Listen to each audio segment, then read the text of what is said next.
Cantrips are the first toys available to spellcasters in D&D 5e, and they do a lot of work to set the thematic tone of your character. Are you an all-out blaster intent on racking up the biggest body count with the fattest damage per round? Or a problem solver who brings a suite of tools for non-combat scenarios? Or maybe you're something in between, a tactician who lives to provide support for the rest of your party while also contributing modest damage. Your cantrip selection says a lot about this, and there's more to it than that, of course. At their core, cantrips are the basic attacks and minor utility effects that define how a spellcasting class is going to spend a lot of its time and approach problems.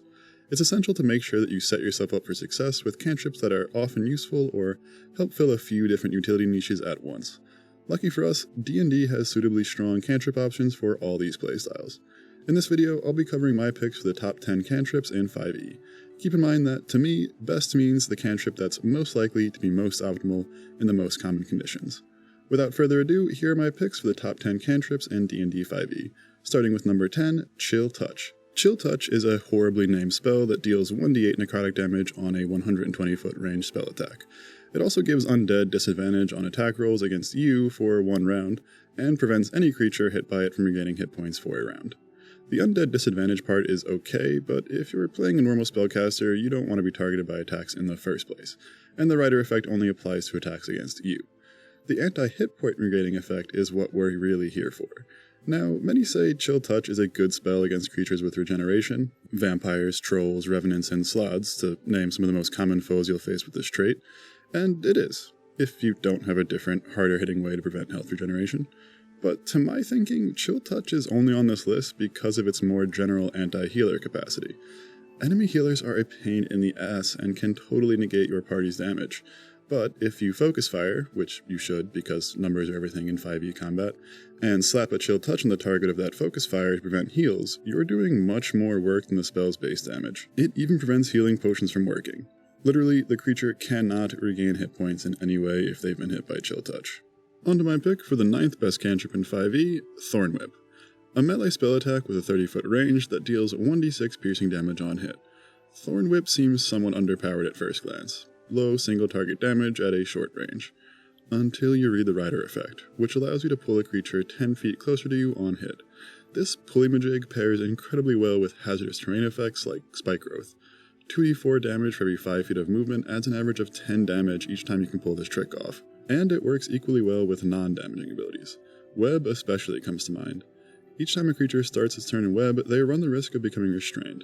Stand near the opposite side of the web, and you can continually pull a struggling enemy back into the sticky stuff. Then there's the capacity to pull down enemies who are rude enough to attack you from a height, bringing some additional bone-cracking fall damage on top of the spell's base damage. This also goes for things like pit traps and cliff sides. Other tricks include casting to protect an ally by pulling an enemy away from its melee range, allowing your buddy to run away on their turn without triggering an opportunity attack. And if you want an even wackier trick and you've got a willing ally, you can even pull them out of danger with Thorn Whip. Although you'll have to run your own cost-benefit analysis on the situation to see if it's really worth damaging your buddy, and seeing if you're even likely to hit them. Beyond that, you can enhance Thorn Whip's range with Distant Spell Meta Magic or the Spell Sniper feat to really turn the dial up to 11 on these sorts of shenanigans. Alright, next we've got the 8th best cantrip, which for me is Mage Hand, a damn good utility cantrip. Mage Hand offers a spellcaster something akin to limited telekinesis at a 30-foot range. The hand can manipulate objects, open doors, and stow or retrieve items. Its weight limit is only 10 pounds, but that's usually good enough to get the job done. It cannot hurt anyone or shove. Mage Hand can be lots of things.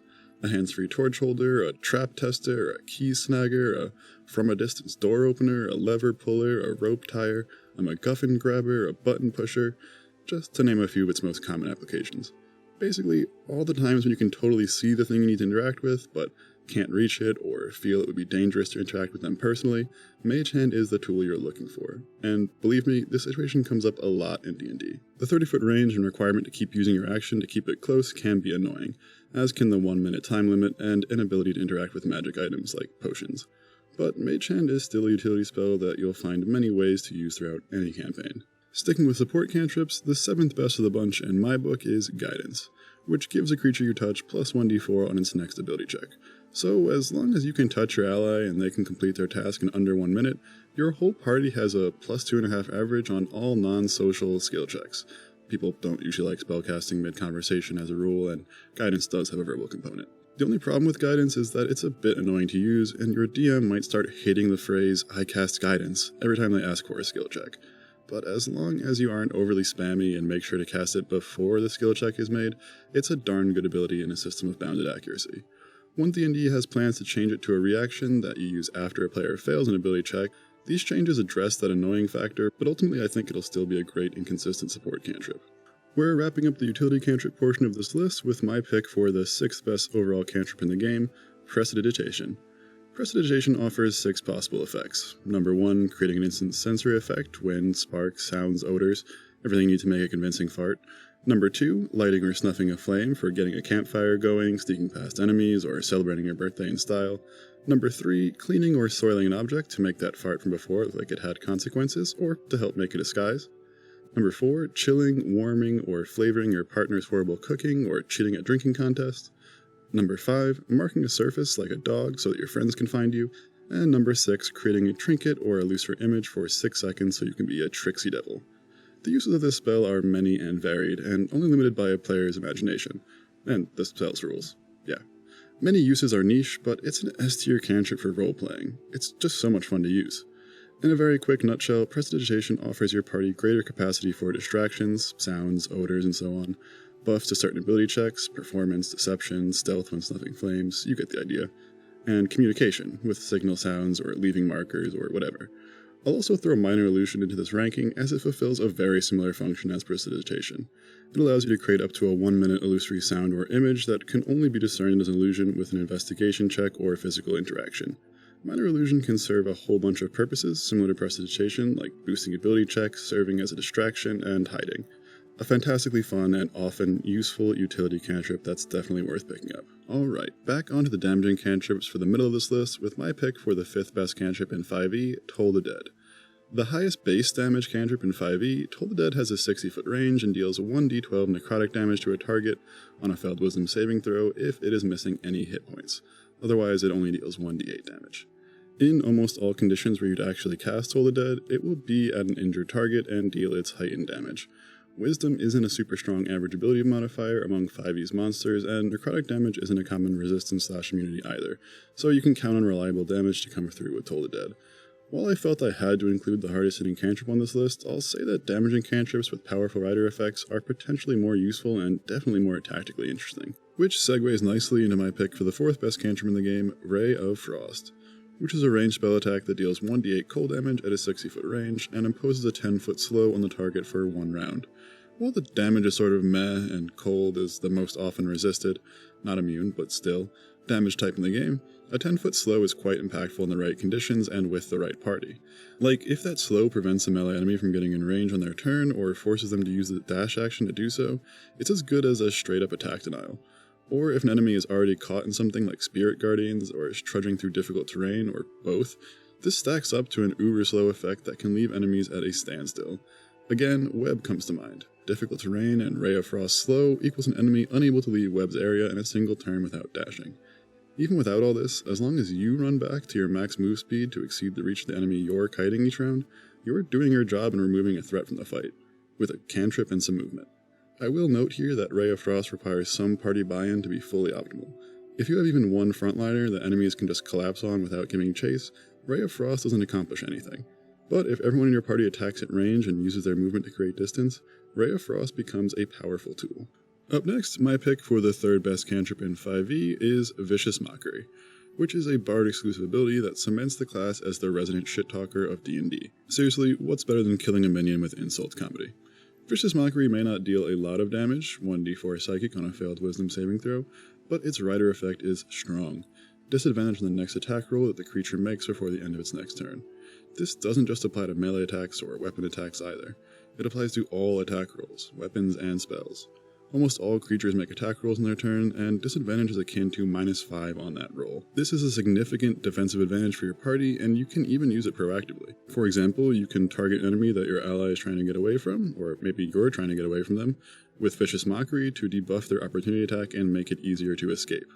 or just use it on the heaviest hitter in the enemy group to keep your tank safe. Frostbite also gets a shout out here as a very similar spell to Vicious Mockery. While it deals slightly higher damage, 1d6 instead of 1d4, it forces a con save instead of a wisdom save, average monster ability score 15 versus 12, and deals cold damage, the most resisted type in the game. So it's less likely to hit and deal full damage even if it does. Worse than that though, Frostbite only gives the target disadvantage on their next weapon attack, meaning it's worthless against spellcasters or enemies who otherwise don't make weapon attacks. Still, Frostbite's rider effect is potent enough that it made bards everywhere cry when it came out with Xanathars. Don't worry bards, your Mean Girls cantrip is still the best in slot for this function. On to my pick for the second strongest cantrip in 5e, Mind Sliver. An intelligence saving throw based attack that deals 1d6 psychic damage on a failed save with a 60-foot range and only a verbal component. Intelligence is the lowest average ability score for monsters in 5e's main monster sourcebooks, meaning that this is the most likely to land save-based cantrip in 5th edition. Plus it deals psychic damage, one of the least resisted damage types in the game. But damage isn't the important part here. Mind Sliver's rider effect, which reduces the next saving throw the target makes by 1d4, is incredibly strong in a system of bounded accuracy. Many higher level spells rely on saving throws to deal damage, inflict a condition, or otherwise impede an enemy.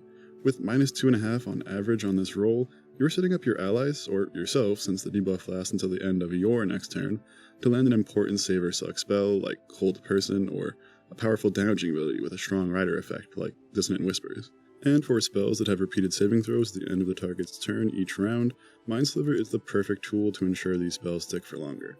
For example, damage over time effects like Searing Smite, and long-term debuffs like Slow or Hold Person. This also stacks with the first level spell Bane, adding up to minus 2d4, minus 5 on average, equivalent disadvantage, on a saving throw. That's silly strong. I'll also point out that Mind Sliver is best on a sorcerer or anyone with the Quicken Spell meta magic, which allows them to immediately follow up with a leveled spell after casting Mind Sliver as a bonus action. And that brings us to the strongest cantrip in 5e, which is Eldritch Blast. In a league of its own, Eldritch Blast is the premier blasting cantrip in D&D 5e. It's a standard range spell attack with a fairly standard 120-foot range and standard 1d10 force damage, the least resisted in the game. Solid, but nothing special on its own. Two things make this Warlock exclusive cantrip stand out. Number one, when cast at higher levels, it doesn't just deal plus 1d10 damage, the way all other damaging cantrips in the game do. Instead, you fire plus 1 beam, making an additional separate attack for each beam. This normalizes your damage a lot, allows you to spread damage around, and, most importantly, functions incredibly well with the second reason Eldritch Blast is a dominant cantrip, which is Eldritch Invocations. A second level Warlock feature, which can also be accessed via the Eldritch Adept feat, that has a number of options that augment and empower your Eldritch Blast. Most notably, Agonizing Blast, which allows you to add your Charisma modifier to the damage of each Eldritch Blast beam. So, with a plus 5 modifier and 2 beams hitting, that's a flat plus 10 damage modifier. No other cantrip in the game gets to add the caster spellcasting modifier to its damage except for Magic Stone. Repelling Blast is another strong invocation that pushes a creature hit by Eldritch Blast 10 feet away from the caster.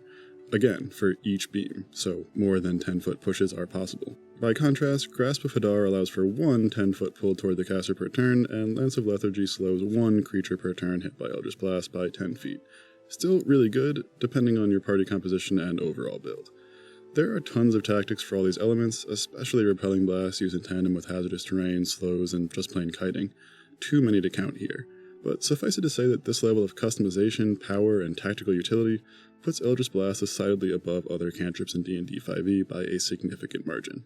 In fact, many optimizers use the scaling damage of Hex and Eldritch Blast as a baseline DPR when comparing character builds.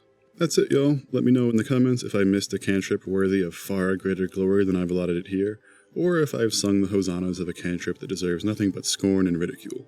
I'm an open-minded guy. If you found this video interesting, please consider liking and subscribing.